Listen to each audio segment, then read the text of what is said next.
सबैजनालाई स्वागत गर्न चाहे एजुकेट नेचुरल युट्युब च्यानलमा।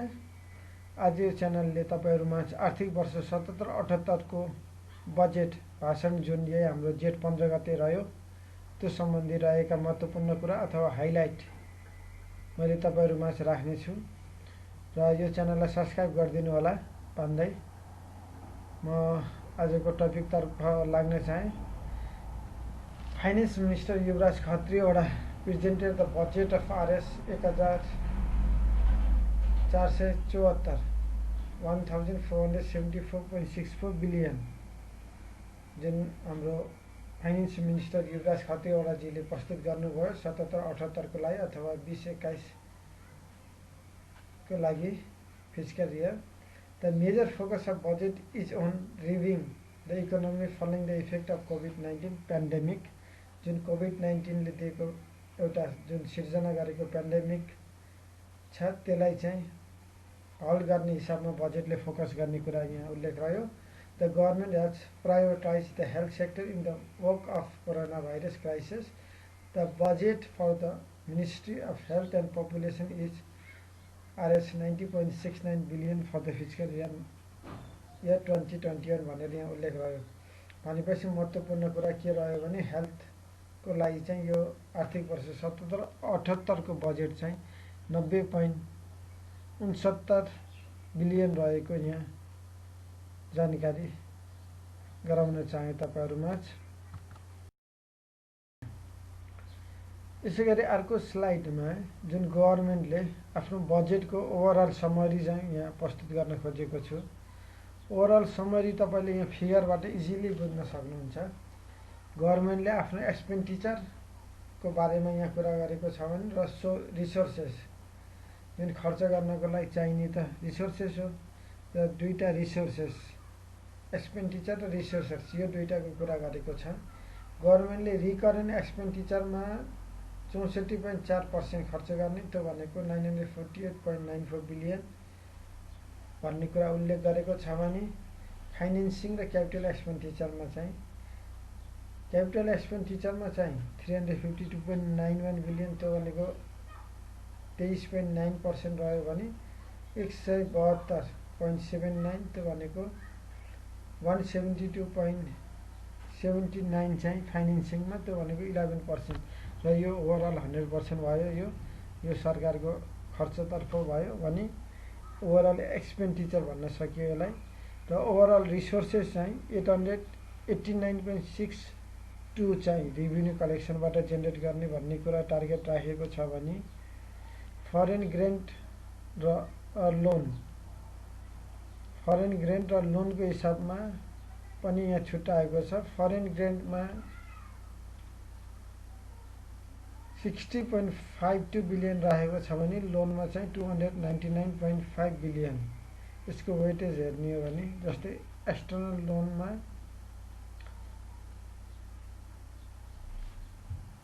20.3% भनेर उल्लेख गर्यो भने फरेन ग्रान्टमा 4.1% र डोमेस्टिक लोन चाहिँ त्यो भनेको इन्टरनल लोन चाहिँ 15.3% भनेर यहाँ फिगरमा उल्लेख रहेको छ।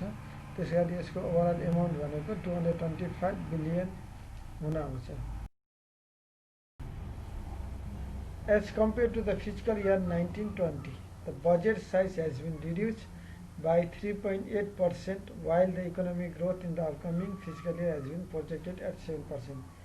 सरकारले यो पालि चाहिँ इकोनोमिक ग्रोथ चाहिँ कति प्रोजेक्ट गरेको छ 7% प्रोजेक्ट गरेको छ भन्ने उल्लेख रह्यो भने त्यसैगरी जुन पहिलाको तुलनामा ल्याएको बजेट र अहिलेको तुलनामा 3.8% चाहिँ सरकारले के गरेको छ बजेटको साइज घटाएको छ। किनकि जुन यो कोरोना भाइरसको पेन्डेमिक जुन चलिरहेको छ त्यो हिसाबमा पनि बजेट चाहिँ घटाइएको मानिन्छ। The budget of RS 6 billion for the coronavirus pandemic prevention and control measures such as drugs, medical equipment and other treatment material required for the COVID-19 response. यो जुन ओभरअल COVID-19 लाई प्रिभेन्सन गर्नको लागि 6 billion चाहिँ सरकारले allocate गरेको यहाँ जानकारी रह्यो। Free life insurance up to 5 lakhs for the health workers serving against the coronavirus and other contagious disease भनेपछि फ्री लाइफ इन्सुरेन्स सरकारले गरिदिने कुरा भयो। जुन फ्रन्ट लाइनमा काम गरिरहेका वर्कर्सहरू छन् कोरोना भाइरस अथवा अरू कन्टाजिनियस डिजिज अन्तर्गत फ्रन्ट लाइनमा काम गर्नेलाई 5 लाखको बिमा गर्ने कुरा यहाँ उल्लेख रह्यो। 300 bed for the infection disease hospital in Kathmandu valley will be set up in the fiscal year and 250 bed intensive treatment until unit in the public hospital will be established. यसले चाहिँ यहाँ खास के भनेको छ भने इन्फेक्सन डिजिज अन्तर्गतका हस्पिटललाई काठमाडौँ भ्यालीमा चाहिँ 300 बेडको लागि चाहिँ बजेट एलोकेट गरेको छ भने त्यसै गरी 250 bed intensive treatment unit in public हस्पिटलमा 250 बेड इन्टेन्सिभ ट्रिटमेन्टको लागि पनि बजेटको कुरा यहाँ रहेको छ। यसै गरी capacity enhancement of national public health laboratory in टेकुमा रहेको नेसनल ल्याबोरेटरी जुन पब्लिक हेल्थ ल्याबोरेटरी छ त्यसको पनि क्यापेसिटी इन्हेन्समेन्ट गर्ने कुरा यहाँ रह्यो भने र शहीद गङ्गालाल नेसनल हार्ट सेन्टरलाई पनि एक प्रकारले के गर्ने भनेको छ यहाँ facilitating heart surgery for the children यसलाई चाहिँ हार्ट सर्जरीको लागि चाहिँ चिल्ड्रेनको लागि पनि प्रयोग गर्ने भन्ने कुरा यहाँ रहेको छ र free treatment of senior citizen with Alzheimer rehabilitation for the person with the physical and intellectual disability भनेको छ। जुन सिनियर सिटिजनको लागि जुन अल्जाइमर अथवा rehabilitation for the person with the physical and intellectual disability भएकालाई पनि फ्री ट्रिटमेन्ट गर्ने भन्ने कुरा यसमा उल्लेख रह्यो। यसै गरी 11.6 billion has been allocated to create additional 2 lakh job भनेपछि 11.6 बिलियन चाहिँ सरकारले एलोकेट गर्ने भयो 2 लाख जब क्रिएट गर्नको लागि 2 lakh job create under prime minister employment program अन्तर्गत यो काम गर्ने भनेर यहाँ उल्लेख रह्यो। RS 1 billion has been allocated to facilitate employment for 50,000 people through the skill-based training. Skill-based training दिएर 50,000 इम्प्लोइमेन्ट क्रिएट गर्ने कति बजेट एलोकेट गर्ने कुरा गरेको छ 1 बिलियन।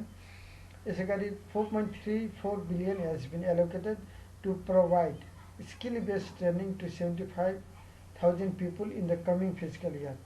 skill-based training दिनको लागि 75,000 पिपुलको लागि 4.34 बिलियन चाहिँ यहाँ एलोकेट गरेको छ भन्ने कुरा रह्यो भने माथि चाहिँ 50,000 पिपुललाई चाहिँ स्किल बेस्ड ट्रेनिङ नै दिने इम्प्लोइमेन्ट बेस भनेपछि माथिपट्टि चाहिँ इम्प्लोइमेन्ट क्रिएट गर्नको लागि दिने भने तलब चाहिँ स्किल डेभलपमेन्टको लागि दिने भन्ने कुरा यसमा उल्लेख रह्यो। Employment will be created 40,000 employment created गर्ने through the small farmer credit भन्ने कुरा यसमा उल्लेख गरेको छ। RS 1,435 billion in the foreign investment foreign direct investment has been pledged through the investment board of Nepal भनेपछि फरेन डाइरेक्ट इन्भेस्टमेन्ट पनि achieve गर्ने अथवा कति रकमको 1,435 बिलियन फरेन डाइरेक्ट इन्भेस्टमेन्टको लागि पनि बजेट एलोकेट गरियो एचिभ गर्नको लागि र RS 145.22 billion will be allocated in the provincial and local level through the fiscal equalization grant भन्ने कुरा यसमा उल्लेख गरेको छ। यसै गरी अरू थप हाइलाइटहरूमा 100 billion refinancing facility for the SME tourism agriculture sector it will provide loan at 5% interest भनेपछि 100 बिलियन रिफाइनेन्सिङ फेसिलिटी चाहिँ एसएमईमा small and medium size enterprise त्यो भनेको टुरिज्म र एग्रिकल्चर सेक्टरमा पनि प्लस गरेर त्यो सरकारले गर्ने भनेको छ रिफाइनेन्सिङ फेसिलिटी दिने र त्यसको लागि 100 बिलियन एलोकेट गरेको छ भने र लोन चाहिँ 5% मा दिने भन्ने कुरा यसमा रहेको छ। यसै गरी 50 billion fund to be provide wage to employ working in a sector affected by कोभिड-19 ले असर परेको सेक्टरहरूलाई 50 बिलियन फन्ड चाहिँ एलोकेट गरेको यहाँ कुरा भयो। यसैगरी लोन पनि 5% मा एभाइलेबल गराउने भन्ने कुरा रह्यो। जुन कोभिड-19 ले असर गरेका सेक्टरहरूमा 67.5 billion has been allocated for the social security allowances. Social security allowances को लागि 67.5 billion allocate रहेको भन्ने कुरा रह्यो। Each branch of bank required to provide subsidized loan facility to the consumer. The commercial bank branches have to provide subsidized loan at least 10 service seeker, while the development bank branches to at least 5 service seeker. यहाँ चाहिँ subsidise loan चाहिँ हरेक ब्रान्चले दिनै पर्ने भनेर एउटा mandatory यहाँ सिर्जना गरेको छ। कमर्सियल ब्याङ्कको हकमा 10 जनालाई दिनै पर्ने हुन्छ भनेको छ भने र डेभलपमेन्ट ब्याङ्कको हकमा चाहिँ 5 जना सर्भिस सिकरलाई दिनुपर्ने हुन्छ भनेर यहाँ उल्लेख गरेको छ। यसैगरी one local level, one agriculture product to be promoted through the Prime Minister Agriculture Program. Prime Minister Agriculture Program अन्तर्गत एउटा लोकल लेभलले एउटा एग्रिकल्चर प्रोडक्ट प्रमोट गर्ने भन्ने कुरा यहाँ रह्यो। 11 billion to be allocated for the chemical fertilizer to ensure availability before the season. कुनै यस्तो सिजन आउन भन्दा अगाडि नै केमिकल फर्टिलाइजरहरू एभाइबिलिटी गराउने भनेर 11 बिलियन चाहिँ एलोकेट गरेको कुरा यहाँ गर्यो। यसैगरी food bank concept to be ensure uninterpreted सप्लाईलाई चाहिँ निरन्तरता दिनको लागि फुड बैंक कन्सेप्ट ल्याउने भनेको छ। त्यसको लागि 1 बिलियन चाहिँ एलोकेट गरेको छ बजेट र 200 food bank at the local लेभलमा चाहिँ इस्टाब्लिस गर्ने भनेको छ। द फार्मर क्रेडिट कन्सेप्ट ल्याउने भनेको छ to ensure availability of credit to the फार्मरलाई क्रेडिट एभाइबिलिटी गर्नको लागि क्रेडिट कार्ड कन्सेप्ट लिएर आउने भनेको छ। 2.32 billion has been allocated to expand irrigation expand गर्नको लागि 2.32 बिलियन बजेट एलोकेट गरेको छ भने लिफ्ट इरिगेसनको लागि 1.31 बिलियन चाहिँ एलोकेट गरेको कुरा गर्यो। 41.4 billion allocation for the agriculture सेक्टरलाई चाहिँ 41.4 बिलियन बजेट एलोकेट गरेको यहाँ कुरा गरेको छ। यसैगरी 1.55 billion for the Chure conservation प्रोग्रामको लागि पनि 1.55 बिलियन बजेट एलोकेट गर्यो भने त्यसैगरी 1.26 बिलियन चाहिँ टुरिज्म प्रमोसनको लागि एलोकेट गरेको कुरा यहाँ रह्यो। त्यसैगरी concession in the parking fee take off and landing charge for the airlines कम्पनीको लागि पनि यहाँ थप सुविधा ल्याएको उल्लेख गर्यो। जुन पार्किङ फी टेकअप र ल्यान्डिङ चार्जेसमा केही कन्सेसन दिने कुरा गरेको छ। यसैगरी airlines travel restaurant service will be facilitated with the tax exemption and one province one destination. एउटा प्रदेशमा एउटा टुरिज्म डेस्टिनेसन बनाउने हिसाबमा फेसिलिटेट गर्ने, त्यो हिसाबमा एयरलाइन्स ट्राभल रेस्टुरेन्ट सर्भिसहरूलाई चाहिँ ट्याक्स एक्जेम्पसन दिने भनेको छ। ट्याक्समा केही कन्सेसन दिने भन्ने कुरा रह्यो। The tourism university feasibility study भनेपछि टुरिज्म युनिभर्सिटी बनाउनको लागि फिजिबिलिटी स्टडी गर्ने भन्ने कुरा यहाँ उल्लेख गरेको छ। Local tourism to be promoted to review the tourism सेक्टरलाई रिभाइज गर्नको लागि लोकल टुरिज्म चाहिँ प्रमोट गर्ने। Government and private sector employee to be encourage to visit domestic tourist destination to promote domestic टुरिज्मलाई पनि इन्करेज गर्ने। प्राइवेट सेक्टर र public sector दुवैले चाहिँ इम्प्लोइलाई चाहिँ इन्करेज गरेर डोमेस्टिक टुरिस्ट डेस्टिनेसनको लागि चाहिँ सहयोग गर्ने अथवा प्रमोट गर्ने भन्ने कुरा यहाँ उल्लेख गरेको छ। Industry based on the domestic raw material and export oriented industry to be facilitated in a tax. Domestic र मेटेरियल अन्तर्गत इन्डस्ट्री खोलेको छ अथवा एक्सपोर्ट ओरिएन्टेड इन्डस्ट्री खोलेको छ भने ट्याक्सको मा चाहिँ केही छुट दिने अथवा ट्याक्स फेसिलिटेटमा चाहिँ ट्याक्समा केही सहुलियत दिने भन्ने कुरा यसमा गरेको छ। Standard and metrology department to be establish in all province सबै प्रदेशहरूमा स्ट्यान्डर्ड एन्ड मेट्रोलोजी डिपार्टमेन्ट खोल्ने कुरा यहाँ गरेको छ। Import of inferior standard product भनेपछि जुन स्ट्यान्डर्ड प्रोडक्ट बाहेकका वस्तुहरू जुन इम्पोर्ट भएको छ त्यसलाई चाहिँ हल्टेड गर्ने, त्यसलाई चाहिँ रोक गर्ने र होम डेलिभरी सर्भिसलाई प्रमोट गर्ने र नेबरसँग ट्रिटी जुन गरेको छ ट्रेड ट्रिटी त्यसलाई चाहिँ रिभ्यू गर्ने भन्ने कुरा पनि यहाँ उल्लेख गरेको छ। Merger and acquisition among the bank and financial institution to be encourage. Merger and acquisition चाहिँ ब्याङ्क एन्ड फाइनेन्सियल इन्स्टिट्युसनलाई इन्करेज गर्ने, मर्जर र एक्विजिसनको लागि इन्करेज गर्ने भन्ने कुरा यहाँ रहेको छ।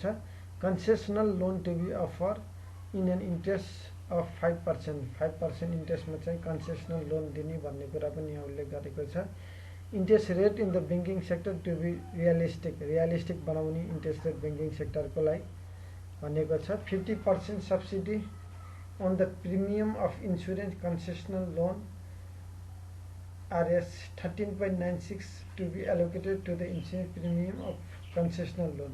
जुन कन्सेसनल लोन ब्याङ्कहरूले दिनेछन् त्यसको जुन 5% इन्ट्रेस्ट रेट एलोकेट गरेको छ र त्यस्तो कन्सेसनल लोनको लागि पनि बजेट एलोकेट गरेको छ। त्यो भनेको 13.96 बजेट कन्सेसन लोनको प्रिमियम तिर्नको लागि बजेट एलोकेट गरेको छ र 50% subsidy on the premium of insurance भन्ने यो कुरा त्यही नै उल्लेख गर्यो, माथि नै भइसक्यो। र national payment gateway to be launch in the coming physical year. National payment gateway चाहिँ आउने आर्थिक वर्षमा पनि त्यो लन्च गर्ने नेसनल पेमेन्ट गेटवे भन्ने कुरा यहाँ गरेको छ। र literacy rate to be 100% in the physical year भनेपछि यो अब आउने फिजिकल इयर 77-78मा नेसनल पेमेन्ट गेटवे पनि बनाउने र लिट्रेसी रेट चाहिँ 100% पुरा गर्ने सरकारले एउटा जुन कदम चलाएको छ अथवा यो जुन भिजन राखेको छ। Programme to be operated in 24 district where the literacy rate is below 7%। र यो जुन यहाँ के पनि उल्लेख गरेको छ भने आउँदो वर्षमा लिट्रेसी चाहिँ 100% गर्ने र जुन डिस्ट्रिक्टहरूमा लिट्रेसी रेट कम छ त्यस्तोमा चाहिँ प्रोग्राम पनि सञ्चालन गर्ने भनेर यहाँ उल्लेख गरेको छ। Virtual classes online education to be promoted, teaching through radio television to be promoted. Radio टेलिभिजनबाट टिचिङ गर्ने कुरालाई पनि प्रमोट गर्ने भन्ने कुरा यहाँ उल्लेख गरेको छ। RS 2.7 billion has to be allocated, has been allocated for the scholarship। स्कॉलरशिपको लागि पनि 2.7 बिलियन सरकारले एलोकेट गरेको यहाँ उल्लेख। यसै गरी अर्को स्लाइडमा जुन गभर्नमेन्टले आफ्नो बजेटको ओभरअल समरी चाहिँ यहाँ प्रस्तुत गर्न खोजेको छु। ओभरअल समरी तपाईँले यहाँ फिगरबाट इजिली बुझ्न सक्नुहुन्छ। गभर्नमेन्टले आफ्नो एक्सपेन्डिचरको बारेमा यहाँ कुरा गरेको छ भने र रिसोर्सेस जुन खर्च गर्नको लागि चाहिने त रिसोर्सेस हो र दुईटा रिसोर्सेस एक्सपेन्डिचर र रिसोर्सेस यो दुईटाको कुरा गरेको छ। गभर्नमेन्टले रिकरेन्ट एक्सपेन्डिचरमा 64.4% खर्च गर्ने, त्यो भनेको 948.94 बिलियन भन्ने कुरा उल्लेख गरेको छ भने फाइनेन्सिङ र क्यापिटल एक्सपेन्डिचरमा चाहिँ 352.91 बिलियन, त्यो भनेको 23.9% रह्यो भने 172.79 त्यो भनेको 172.79 चाहिँ फाइनेन्सिङमा, त्यो भनेको 11% र यो ओभरअल 100% भयो। यो सरकारको खर्चतर्फ भयो भने ओभरअल एक्सपेन्डिचर भन्न सकियो यसलाई। र ओभरअल रिसोर्सेस चाहिँ 889.62 चाहिँ रेभिन्यू कलेक्सनबाट जेनेरेट गर्ने भन्ने कुरा टार्गेट राखेको छ भने फरेन ग्रान्ट र लोनको हिसाबमा पनि यहाँ छुट्याएको छ। फरेन ग्रान्टमा 60.52 बिलियन राखेको छ भने लोनमा चाहिँ 299.5 बिलियन। यसको वेटेज हेर्ने हो भने जस्तै एक्सटर्नल लोनमा